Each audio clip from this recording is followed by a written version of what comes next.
Well, we did do so years and years ago. My cousin's a ortho surgeon in Cleveland, and he's worked with the Cleveland Browns and the Pittsburgh Steelers. And so we were actually able to get access to like MSKI data, and then we actually Nice. got access to some concussion data too that we're still working through. It's like one of those things we retroactively got because it was after the NFL lawsuit. Because before Mm. that, they were very close hold about Yeah, like they wouldn't share data with almost yeah, anybody. exactly. But now they have to.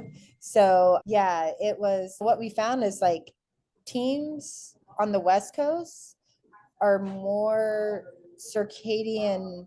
uh, They're set up for circadian advantage in terms of winning throughout the season because they're playing games that more often coincide with their peak athletic time Mm. in the early evening or late morning compared to East Coast teams. And then if you look at injury rates between West Coast and East Coast teams throughout the regular season, East Coast teams get injured 5 times as often. If you just look at any Whoa. injury whatsoever from the starting roster and the amount of weeks that those players who are starting end up on injury reserve, it's that consistent. Now, this is an analysis we did in 2013, 14, and 15 as they were transitioning to the tackling rules, right? Mm. But I would still bet it holds true today that West Coast teams get injured less often than East Coast teams.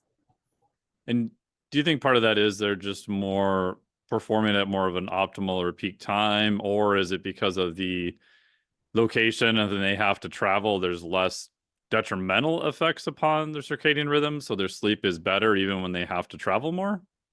So that's a great question. So we actually controlled for that. We looked Okay. at the amount of times that a team was traveling. And if you look at like the amount of time zone hops between East and West travel and West and East travel between the two, it's actually pretty similar. Hmm.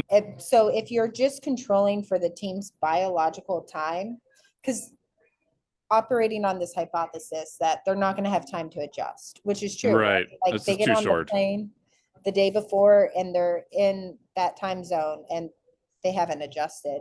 But when you're just controlling for that, you still see that as a factor.